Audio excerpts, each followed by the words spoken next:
AA. For our most competitive discounts on car insurance, go online to the aa.ie. A mix of cloud and sunny spells tomorrow, the best of which will be in the eastern half of the country. Highest temperatures of 5 to 9 degrees. Now you're up to date on News Talk. The Newsround on Off the Ball. With Gillette. Put your best face forward with our new and improved razors. This is News Talk. All right, it is Thursdays Off the Ball. Nathan with you until 10 o'clock. Hope you're keeping well. We got a busy show. There's a lot going on in the Premier League this evening, including Liverpool against Chelsea at 8:15. Damien Delaney will be with us for the football show. He'll be keeping a close eye on that. Plenty to talk about in football as well, so that coming your way a little bit later. After 8, we will talk to Jack Conan and James Lowe. They are still inside the Irish rugby bubble. They were out at Abbottstown today at the High Performance Centre, so we managed to grab a few minutes with them. That coming your way after 8. We'll also talk with the Boston Globe's Tara Sullivan about American sport, what's going on, the latest on Tiger Woods, and this somewhat peculiar spat between LeBron James and Zlatan Ibrahimovic. And at 7:30, we'll be chatting with John Giles. We'll reflect on the life of Ian St. John. 53106 is the text number. Add Off the Ball if you want to get in touch on social media. Richie McCormack, good evening. How are you, Nathan? I'm okay. Joe Molloy, how are you? Hey lads, how you doing? So this is going to be an awkward one with John Giles a little bit later, because we've been looking back at the 1965 FA Cup final, Joe. Ian St. John passed away during the week. His greatest moment as a Liverpool player, scoring the winner in the 65 Cup final, when the Cup final really did mean something. 100,000 people, the Queen and the Duke of Edinburgh were there to watch this. The Duke of Edinburgh at one stage, unfortunately, Joe, as the match went to extra time, wasn't best pleased. He was down to play polo at 6. Well, of course. And he may not have made it back in time, but it did go to extra time, and Ian St. John scored the match winner for Liverpool in that. And as you look back in the footage, well, it suddenly finds himself free at the back post, and who's that Leeds number 7 sort of jogging back to challenge, but doesn't quite get there as Ian St. John does this sort of jackknife header into the back of the net. Lo and behold, it's John Giles. Questions about honesty of effort of John Giles in extra time and tracking back, so it's going to be awkward. I presume those questions will be put to John. Well, of course. You know, it's one of his golden rules, isn't it? Honesty of effort, it's the starting point. We've already recorded John a little bit earlier. Down to 10 men by that stage too. They were, which we also got into that because there was no substitutes, actually. You ended up finishing lots of games. Well, Jerry Byrne played on for Liverpool for pretty much the entire match. Leeds were down to 10 men because one of their players had gone off injured. And because there's no substitutes, this was a regular occurrence that you'd finish with 9-10 players. Without ruining what's coming up, turns out Paul Reedy was on the goal line. Really, he's the full back. What's he doing on the goal line standing there when Ian St. John is 4 yards away heading the ball into the back of the net? You know? If in doubt, blame someone else. But like, for people who don't know, Jerry Byrne played on like with the broken collarbone. And there's like famous footage of him bringing the trophy around Anfield some days afterwards with his arm in a sling. Like, he was absolutely wrecked and managed to play on for the remainder of the game, which is some achievement. He was nailed very early on in the game, Joe. And again, this is one of these matches you watch back. It is shocking.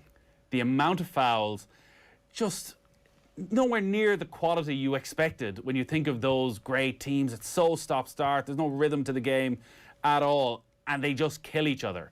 It was Bobby Collins. Bobby Collins is 5'3", it turns out. 5'3", who throws himself into Jerry Byrne and ends up breaking his collarbone very early in the game. But Jerry Byrne manages to play on for the whole thing. Yeah, not a classic, the 65 Cup final, it turned out. It's interesting when you look back, and it's obviously a generalisation because there were some amazing games, obviously. But even you watch games from 20 years ago that you remember as being of a very high standard and, you know, brilliant games. And, geez, more often than not, they don't really live up, I think. I mean, the quality of football we watch now, especially in the Champions League, I think, is just as good as it's ever been. And you have to judge the previous eras by that standard, you know, sports science and everything else. But, yeah, stop-start, lots of fouls. I'm not shocked to hear that. Well, it's not even that. You don't even have to go back that far, Richie. When we were doing, during the first lockdown, we were looking back on a lot of old games. I remember one of the classic matches we covered was the Liverpool 5, Nottingham Forest 0, which is put up there as Liverpool's greatest ever performance. And the goals they scored are spectacular, and there's some brilliant moves within the match. But you're looking at it and thinking, like, this Liverpool team are a million miles ahead of what that Liverpool team, this Manchester City team, are on a totally different level. Pitch is obviously at a different standard. The strength and conditioning is totally different. But yeah, it is hard to watch them back. There's very little enjoyment actually, aside from the nostalgia factor in watching those games. Even going back to like early 2000s, because I remember there was a lot of old games during lockdown volume 1 being shown on TV, and one of those was Ireland and Holland in 2001, when Ireland obviously sealed their qualification or their playoff against Iran. And like the quality of that game was pretty bang average for a Holland side that had the players that they had, starting with the likes of Overmars and being able to finish essentially with a front five that you'd salivate over in normal times. And the game itself was pretty poor, not great, no rhythm to it. You'd probably look back on earlier today I went back and for some reason was watching a bunch of old, I fell down a League Cup final rabbit hole, and I was watching Villa and Man U from 94, which I think Villa won 3-1. And even that was like okay, but there's a lot of sloppiness going on in there and a lot of stuff that has been cleaned up, not just in terms of fouls and all that, but just in terms of general play. And people are a lot more comfortable on the ball than they were back then.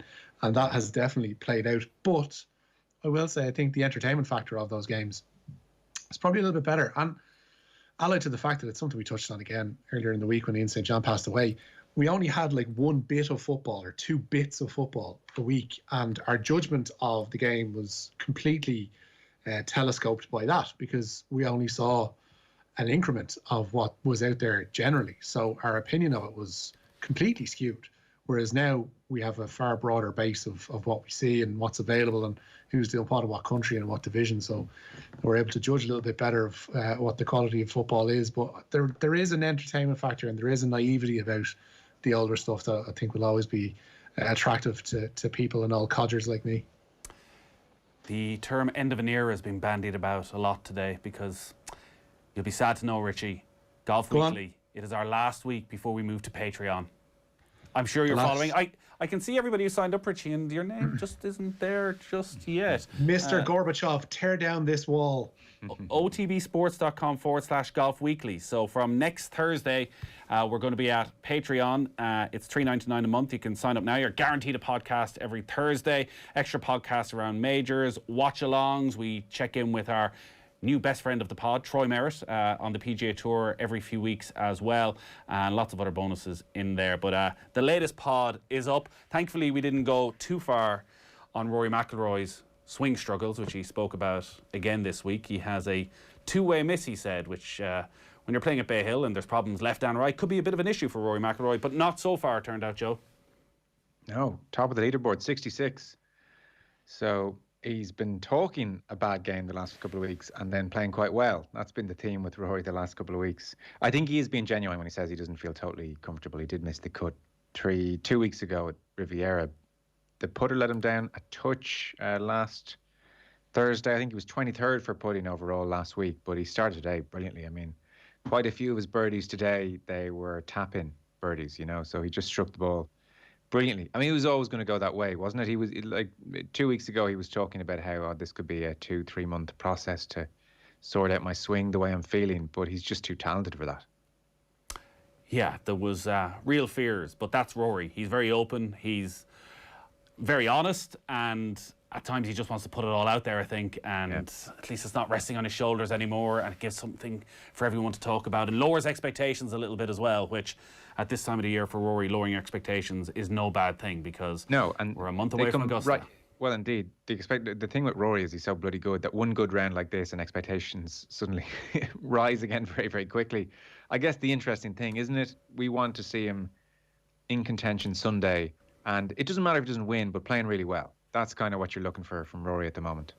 Yeah, because he's had a lot of good first rounds in recent months and failed to back it up, and he's also then had slow starts and sort of had those backdoor top 10. So just a consistent 4 rounds. Just go win the tournament. He loves this course. He's been top 5s at the last 4 or 5 years. And yeah, perfect start for McIlroy on 6 under par. 53106, the text number. I mentioned we have Liverpool-Chelsea coming up at 8:15. Damien Delaney will be with us on the football show. But 2 games going on at the moment, Richie? Yeah, Seamus Coleman is again missing for Everton tonight away to West Brom. That's 2 games in a row now that the Republic of Ireland captain has missed through injury. There's a 6 o'clock start at the Hawthorns, where it is West Brom 0, Everton 0. Approaching the hour mark 2 at Craven Cottage, where it's Fulham 0, Tottenham 1. Dele Alli's goal in 19 minutes separating the sides there. There's an 8:15 start at Anfield where Liverpool play host to Chelsea. The West London side have become miserly under Thomas Tuchel, conceding only once in his 9 games in charge so far. Jurgen Klopp was asked pre-game if his side will have to be more patient in their approach tonight. It's a full package required. Let me say it like this. So you have to defend because they let the ball roll. Let me say it like this. There's you have to work a lot, and then there are situations. It's not that you have the ball all the time and face a deep block. There will be a deep block when we could be dominant, but in other moments they are just defending in the right way and use then the space you give them for counter attacks. So patient you always have to be, but I don't think this is a game where specifically patient. You have to be patient in moments, you have to be lively in other moments, you have to be creative in moments, and you have to show your desire for defending in all the moments, because this is a top team, and they will have they will ask for a lot, and we should try to make sure that we have all the answers. So that one gets underway at 8:15. Viv has been in touch. I once broke my sister's collarbone by jumping off the stairs and flattening her like Jimmy Fly Snuka. I hasten to add, I was 12, not the responsible 38-year-old I now am. This is the fear. Are there stats for this as to when you're fighting with your brother and sister as to how often you do real damage? Because I have 2 lads who are 9 and 7 who are now at the stage where they can do real damage to each other if they want. The kicks actually really hurt. Do you just have to let them at it and... that's part of having a brother, an older brother, that this is what happens? Or is one of them actually going to inflict serious damage at some stage? I'm constantly living in fear of a trip to the hospital. I'm sure that there's one around the corner pretty much every day. Listen to the 2 youngest ones pretty much just mess with each other and annoy each other to the point of distraction. So yeah, I'm with you on that one. Lock them in kind of protective suits until they're 18 so we can avoid such things. You grew up, Joe, with a couple of brothers. Was there any long-term damage? I was trying to think when you brought that up. I don't think so. I mean, there's plenty of damage. There's plenty of damage. You were playing that game when the ads were on, weren't you, most of the time? That was as exciting. No, I mean, it's... I presume it's the same for all families with brothers, like killing each other. It's just seems to be the way it is. Nothing lifelong, I don't think. You wouldn't see any of us and be like, oh, that scar there. Nothing like that. I want to know, Viv, what happened next after you flattened your sister and you could tell that this was a bit more serious than the usual crying, that the collarbone was broken. What did you do? Did you do a runner? Did you realise straight away that actually I've overstepped the mark here? You know, there's going to be some long-term pain. Parents are not going to be happy. What is the appropriate punishment for breaking your sister's collarbone? I know. What do you do when all hell breaks loose? Are you diving in there? Depends. Well, usually I'm just getting slowly more angry, silent seething, and eventually just erupt and tell one of them to go upstairs or and drag do you feel them apart. Like a bad person after you scream at your children like that? Oh, always feel like a bad person. So it's lose-lose, really. And it doesn't change anything. 10 minutes time, one of them is going to come back down. They don't care. There's no long-lasting, because one of them has kicked the other one, they forget about it in 10 minutes and they'll go at it again. So, yeah, it's not pretty for anybody. Speaking of bad games, that game against Egypt in the Renzo Barbera Stadium in 1990 will live on in infamy. Yet still they show repeats of that game for some reason. I just don't understand it. Maybe every so often people maybe feel, I couldn't have been that bad. And then you watch it and go, dear God, it was. You need to add context to the pen throwing, really, for, it's a national kind of landmark. You need to understand what brought the nation to different points in terms of its history, whether it was, the Battle of the Boyne or whether it was the Rising, etc., etc. But we need to understand what came to bring Eamon Dunphy to fire that big full pelt across the studio in Montrose. Well, speaking of Ireland and former Ireland managers, Mick McCarthy, things are going all right for him. Yeah, they are. He's been rewarded for his excellent start as Cardiff manager with a new 2-year contract. The former Republic of Ireland boss has guided the Bluebirds from 12th to the playoffs following a 9-game unbeaten run in the championship. His new deal will keep McCarthy and his faithful assistant Terry Connor in the Welsh capital until the summer of 2023. He's still got it, Joe. Listen. So they had lost 6 in a row before McCarthy got the job. They were in free fall. He has arrived and they have gone unbeaten in 10, 7 wins, 3 draws. They beat Derby 4-0 the other night. Wayne Rooney's worst defeat of his managerial career. We touched on this with Kev Kilban last night.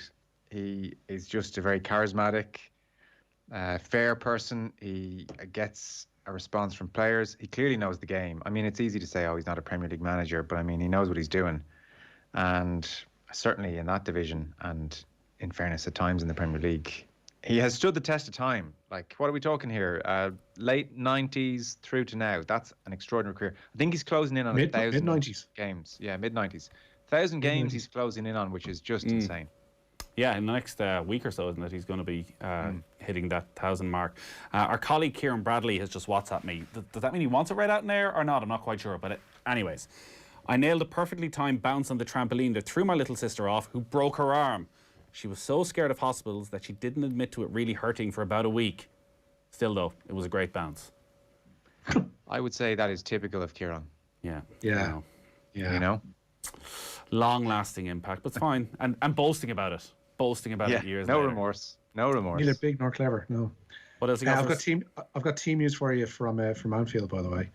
Liverpool have named their starting 11. Alisson returns in goal. Trent Alexander-Arnold, Fabinho, Ozan Kabak and Andy Robertson are their back four. In midfield, then we have Gini Wijnaldum, Thiago Alcantara, and Curtis Jones. And that front three, Mo Salah, Roberto Firmino, and Sadio Mane, just trying to get the Chelsea team. I have it here for you, Richie, if you want it. Edouard Mendy in goals, back three, Azpilicueta, Christensen and Rudiger. Chilwell and Reece James are the wing-backs. Kante and Jorginho in the middle midfield. And Mount and Ziyech either side of Timo Werner. So plenty of changes again for Chelsea. He's clearly come in and steadied the ship very quickly, Thomas Tuchel, Joe. You look at the squad every week, it's very hard to figure out what that best starting 11 is, and whether with the system he wants, they're still actually going to need maybe a bit of investment during the summer. Yeah, I'm really looking forward to this game this evening. Ozan Kabak in the centre of defence is still a question mark, isn't it? Maybe having a Fabinho, that bit of experience alongside him, might settle him a little bit, but he's been thrown into the lines down here where really Liverpool can't control a game. You're being asked to play a high line when they're losing possession further up the pitch. It is a nightmare scenario. Yeah. So tonight, like this it'll probably be a 0-0, but considering what has gone on this week so far, but it does look as though it could be an absolute cracker. Yeah, this will be great. You would hope they both go for it and press each other. And Tuchel and Klopp obviously have lots of history. They have played against each other 14 times. Tuchel's beaten Klopp twice, Klopp with 9 wins. So they know each other really well. They'll know exactly what to expect from each other. So that's another little subplot to the whole thing.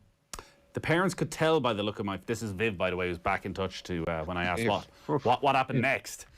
The parents could tell by the look of my face that I needed no further punishment. Oh, Sly. Oh, yeah. Geez, you had them sussed, didn't you, Viv?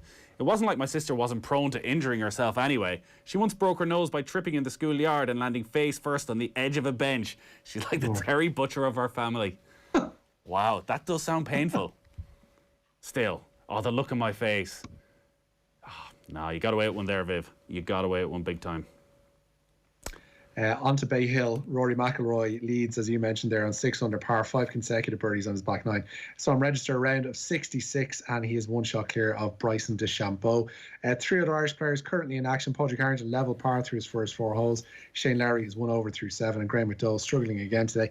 He's 4 over through 8. The news round on Off the Ball and News Talk with thanks to Gillette. We don't just play the game, we change. Gillette made of what matters. Rory McIlroy never fails to get the hopes up. He's becoming the Matt Kuchar of golf, a money-making machine without the wins. That harsh, Joe? Well, it's hard to argue in recent history, isn't it? I mean, and he is a top 10 machine. Even finished 6th last week. So, look, by his standards, he's good enough to win all these events. You can't call him the Matt Kuchar guy. There's something about McIlroy that is always more electrifying than Matt Kuchar could ever be. Oh, look, there's no difference in terms of player. To liken Rory McIlroy to Matt Kuchar is beyond ludicrous. Like, Matt Kuchar's really boring player. Rory is anything but. But you'd accept the results part a little bit, wouldn't you? Well, the longer this goes on, the easier it'll be to make that sort of comparison, unfortunately, for McIlroy. Everton have just scored against West Brom, or Charleston. I think that's 4-4 for him now, just headed in from close range. So 65 minutes gone, West Brom 0, Everton 1. Fulham have just had a goal disallowed as well, or possible equaliser disallowed. Josh Maja had the ball in the net, but handball, the judgment from VAR. Peter O'Mahony has signed a new 2-year contract, central contract with the IRFU and Munster. The 31-year-old is going to remain at the province until the summer of 2023. He joins Jonathan Sexton in committing his immediate future on the home front. It's actually been a busy day on the contract front for Munster today. Ben Healy has ended speculation regarding his future by signing a new deal at the province. The academy at half was subject to interest from Glasgow, but will graduate to the Munster senior side next season. Mike Haley, Gavin Coombs and Neil Cronin have all signed 2-year contract extensions there too. Meanwhile, where are we going to next? Because I had to scroll back up. Ireland head coach Andy Farrell has attempted to put some distance between himself and this summer's Lions tour. It had been rumoured that he was likely to join Warren Gatland's coaching team for the series with the Springboks, but Farrell insists he's in the dark regarding Lions preparations. I'm as updated as you are on all the different parts of the different ramifications that are being bounced about from day to day. So no, there's nothing that I know that's going on at this moment in time that gives any clarity on the situation whatsoever. We don't know whether there's a Lions tour going on. We don't know at this moment in time whether there's a summer tour going on with Ireland. So I suppose I hear that hopefully by the end of the month, hopefully we'll know something more concrete. Like I've always said, and it's the truth, I'll always do the right thing of what's the right thing for Irish rugby, you know. And at this moment in time, we don't know, like you've said, whether one tour's going ahead, whether both tours are going ahead, or vice versa, which one of the two is going ahead. So we've no clarity, no certainty on anything yet. So I suppose we'll have to wait till the end of the month. We got a few minutes with James Lowe and Jack Conan earlier on, so we'll bring you that after 8 o'clock. But that is us done for the news round. Joe, thanks as always. Thanks, lads. Richie, enjoy the weekend. We'll talk to you soon. Thank you. Take care. So West Brom 0, Everton 1 midway through the second half of that game, and Fulham still 1-0 down at home against Spurs. Liverpool, Chelsea coming away at 8:15. John Giles is on the way next. The news round on Off the Ball. With Gillette, we don't just play the game, we change it. Gillette, made of what matters. Now's the time to make a plan to keep well over the months ahead. Being creative can really help you to relax. Try to keep up a hobby, or start a new one, or even just switch off.